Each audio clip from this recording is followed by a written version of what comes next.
President Biden has been missing in action. New York Congressman Mike Lawler calling him out.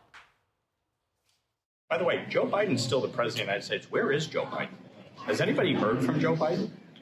I mean, it's kind of bizarre that the sitting president of the United States has done nothing as we're barreling towards a shutdown. Even some Democrats think Biden has already checked out. My last question, do you think Biden has quietly quit?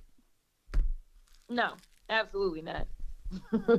We'll see. If he don't do nothing over the next 30 days, I'm gonna say he quit. The purpose of Trump's appearance at Mar-a-Lago Monday morning was to announce a $100 billion investment from SoftBank. It was more or less a standard presidential policy announcement.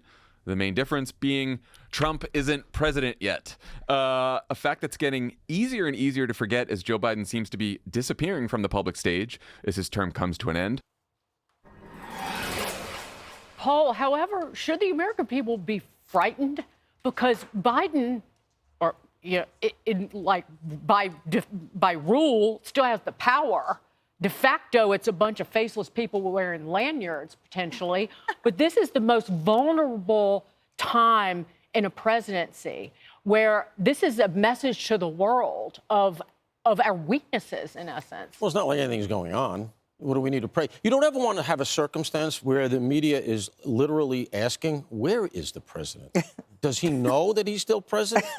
And by the way, there's these drones flying all over the place. And can we get a comment on that? And he's completely MIA. We've talked about this on this show.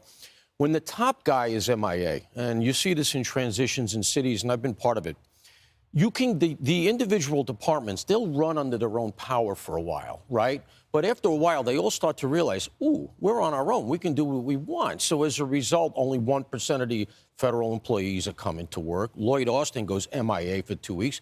Why did he go MIA? It's not because he wanted to or he's trying to hide or anything like that. In fact, he was a real military man and came out and fell on his sword for that. He did it because he got used to the fact that nobody was looking for him. And now it comes out that that's valid. His emails weren't getting answered. Nobody's calling him back. Well, they don't seem to care. So you know what? I'm going to go off and have this operation. That's what's been going on. And I love the fact that the Democrats are couching this now as a strategy. This is Joe Biden's strategy. It's all very mysterious, the man behind the curtain. This is the strategy that got him booted off the ticket. So if that's the strategy, we're in real trouble, or at least the Dems are. Tommy, the left-wing ghouls, though, are still pushing that agenda, although their reign is in its death throes. Today, almost $4.3 billion in additional student loan forgiveness. Right. That brings it to $180 billion in a student loan bailout that people who don't have student loan debt are shouldering for nearly 5 million borrowers. This is after SCOTUS shot it down. That's just today. Yeah, who are the social justice warriors who are running this country? Because nobody voted for them. We don't know who they are. You're giving them a lot of credit, just people in lanyards. I think it's like recent college grads who have some sort of an activist role, and they're the ones running our country.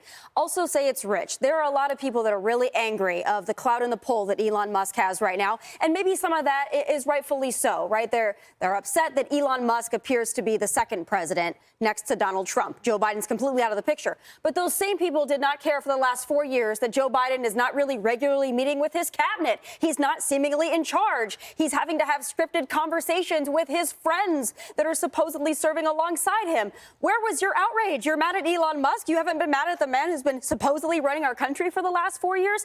Here's another thing that bothers me. Yes, it feels like Trump is already president, but he's not. Who is the one that's okaying and signing all these pardons and commutations for all these folks? Is it Joe Biden who has the sudden shift of forgiveness for these folks? Or is something being put in front of him and he's signing off on it? He can still do a lot of damage as the leader of the free world in the next few weeks. That's really concerning to me. Oh, there's more wretchedness to come in terms of pardons. And the last name will start with a B. Yeah, that's a good point. So we're seeing that, and we're seeing student loan forgiveness. But I'm kind of laughing at all these Democrats who are saying, or even Republicans who are saying, where's Joe Biden? Because they should have been asking that question for the last 4 years. We have seen now in reporting from the Wall Street Journal that this man needed help, that he needed organized naps even, that he needed organized meetings. And we saw this, right, with our own eyes. We knew that. And Kamala Harris is an empty vessel. So if she comes back, really, honestly, what are they going to accomplish. They've accomplished so little during their administration that to come back now, particularly with the massive amount of distrust surrounding both of them. Kamala Harris didn't hide the fact that Biden was not all there. She lied about it, and everyone in that orbit lied about it. So it's not so much him not showing up, it's he's never did show up. And it's what we don't know. One thing that we didn't mention is the 2,000 troops that are in Syria that we just found out about. That's the thing. This is our current commander-in-chief. And I don't forget that for 1 second. And Lord knows, neither do the families of all of those soldiers who are deployed, all of the ones who operate in the shadows day in and day out. There are plenty of men and women under that person's watch right now, and it is absolutely frightening. I agree with you that the most frightening part is that there's a molecule of opacity that we don't know about. The thing with President-elect Trump and his entire cabinet and all of the counselors and advisors, we know who they are. We know what they're saying. We know they are because they publish it every day, all day, right? Every day, all day, we get to see what they're uncovering in real time. We get to see policy advisements. We get to see ideas. We get to see all the things. That's how a government should work. The entire prior or current administration was hallmarked that we never knew what was going on. Those 50 sources that came out in that Wall Street Journal, absolutely explosive expose, frankly, you know, some of them were named in terms of who was filling in for the big guy, but many weren't. You're absolutely right. He didn't read the facts. If he did about those commutations, if he did, he would know, for example, that the non-violent felonies, some of which were associated with murders.